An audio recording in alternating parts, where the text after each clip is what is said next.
a New Yorker who fascinated doctors because he was resistant to HIV and AIDS, has committed suicide, aged 66. Stephen Crone was dubbed the man who can't catch AIDS by The Independent in 1996 after his boyfriend and scores of his friends passed away from the disease, but he remained healthy.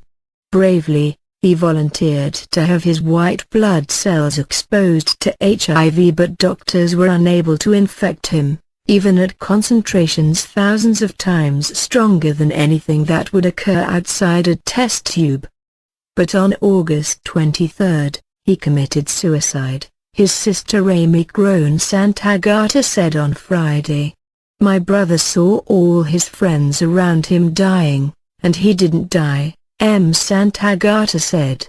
He went through a tremendous amount of survivor guilt about that and said to himself, "There's got to be a reason." She added, "He was quite extraordinary, and then also quite ordinary." Mr. Crone's boyfriend, Jerry Green, a handsome gymnast, was among the first people to die of AIDS in 1982 after contracting the disease in 1978. Mr. Crone cared for him as he lost 30 pounds, went blind and was eaten away by the mystery illness.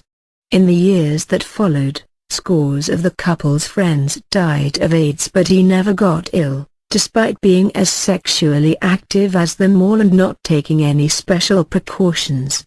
When he realized he was different, he volunteered to work with doctors to find out why.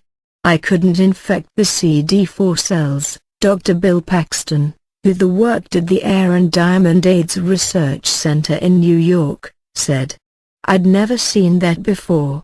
Years later, researchers isolated the reason. HIV gets into the white blood cells by fitting into two receptors, but Mr. Crone's second receptor was flawed due to a genetic defect. The anomaly, found in less than 1% of the population, saved Mr. Crone's life. What he contributed to medical knowledge is really quite extraordinary. Dr. Bruce T. Walker, the director of the Reagan Institute of Massachusetts General Hospital, MIT and Harvard, told The Times.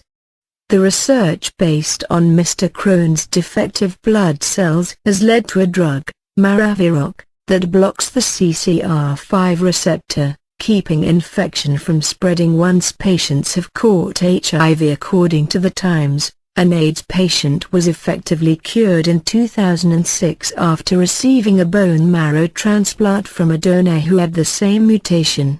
Mr. Crone was a prolific painter, sculptor and editor, and also worked as a social worker in New York. He had recently moved out of Manhattan, where he had a studio for many years, to Malden-on-Hudson in upstate New York. In addition to M. Santagata, Mr. Crone is survived by two other sisters, Carla Crone Friedman and Judith Bloom, and their children whom he loved. "My brother was, at times, my best friend," M. Santagata wrote on her blog in a memorial to Mr. Crone, adding that he had become depressed in the past decade. "Although 14 years older than me, he was ever present, it seemed, and could always make me laugh, and we shared a similar sense of wicked humor. We were partners in practical jokes, and he was wonderful with my children until the dark clouds overcame him sometime at the turn of the 21st century, a milestone for all us baby boomers." Carla Crone Friedman wrote on Crone's Facebook page, "We are all shocked and devastated by this loss and will miss his laughter and big hugs. Family was most important to him, and he adored being an uncle and great-uncle to all his many nieces and nephews. He was witty, funny, silly and charming. He was very bright and talented in so many areas.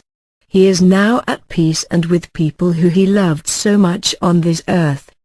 Dr. Paxton said he and Mr. Crone remained friends over the years. "He was the type of guy who walks into the room, and it lights up," he explained. "I was going to call him this weekend,